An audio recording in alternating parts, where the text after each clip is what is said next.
Let the past die. Kill it if you have to. It's the only way to become what you were meant to be, succeed or fail. Attempting is a luxury for the weak. Power is not to be gained, but to be taken.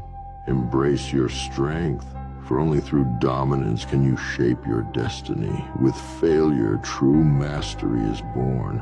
Hope is like the sun if you only believe in it when you can. Hei kaikki!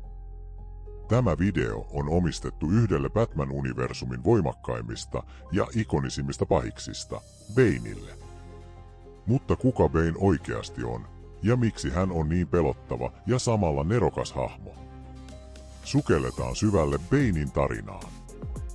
Kuka Bane on, ja mikä tekee hänestä ainutlaatuisen? Bane on DC-komiksin hahmo, joka ensi esiintyy sarjakuvassa Batman, Vengeance of Bane vuonna 1993.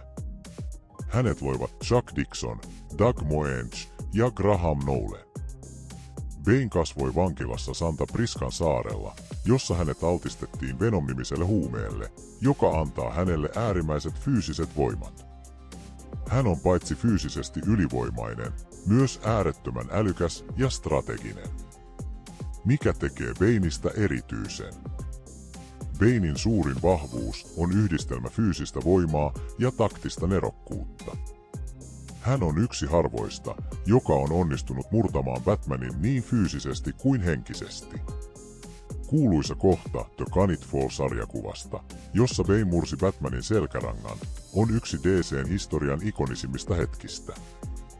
Banein heikkous kuitenkin on se, että hän on kuitenkin riippuvainen Venom-huumeesta, joka sekä vahvistaa että kuluttaa häntä. Did you know that Bane said this? No one cared who I was until I put on the mask. You will know my name one day, and on that day, you will beg for mercy. You merely adopted the dark. I was born in it, molded by it. I didn't see the light until I was already a man. By then it was nothing to me but blinding. The shadows betray you because they belong to me. I am necessary evil. Only when I'm dead do I intend to rest. Now is not the time for fear. That comes later. And if you are not following Virtue Smokerless, you might never see us again. If you are, congrats. You're growing every day.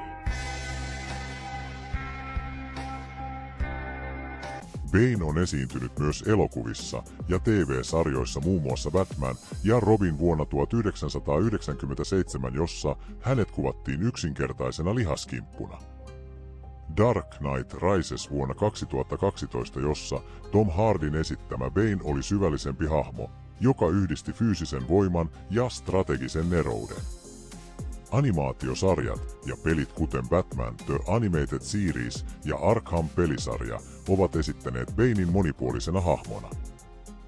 Banein hahmo pakottaa Batmanin kohtaamaan omat rajansa, sekä fyysiset että henkiset. Hän on yksi harvoista, joka on onnistunut voittamaan Batmanin, mutta samalla hän osoittaa, miten päättäväisyys ja tahdonvoima voivat kääntää tilanteen. Miksi Bane on suosittu hahmo?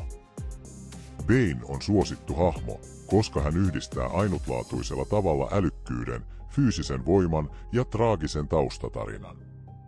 Hän ei ole pelkästään brutaali pahis, vaan myös strateginen nero, joka pystyy haastamaan Batmanin niin henkisesti kuin fyysisesti. Tarina siitä, miten hän onnistuu Knightfall-juonessa murtamaan Batmanin selkärangan, on yksi ikonisimmista sarjakuvahistoriassa. Lisäksi Banein hahmo herättää kiinnostusta hänen moniulotteisuutensa ja itsekurinsa ansiosta, erottaen hänet kaoottisemmista tai yksinkertaisemmista antagonisteista. Mitä hänestä voidaan oppia? Esimerkiksi voiman ja älyn tasapainon tärkeys. Todellinen vahvuus syntyy fyysisen voiman ja strategisen ajattelun yhdistelmästä. Hän selviytyy äärimmäisistä olosuhteista ja kehitti itsensä huipulle. Mikä kertoo hänen päättäväisyytensä ja periksiantamattomuutensa? Vaikka Bane käyttää synkkää taustaansa voimavarana, hänen tarinansa muistuttaa, että menneisyys ei määrittele tulevaisuutta. Hän osoittaa, miten tärkeää itsehillintä ja tavoitteellinen työ ovat suurten päämäärien saavuttamisessa. Kiitos, että katsoit. Mitä mieltä olet Panesta? Kommentoi alle ja kerro, mikä on sinun suosikkikohtauksesi tai versiosi hänestä. Muista tykätä videosta ja tilata kanava, jos haluat lisää tällaisia sisältöjä.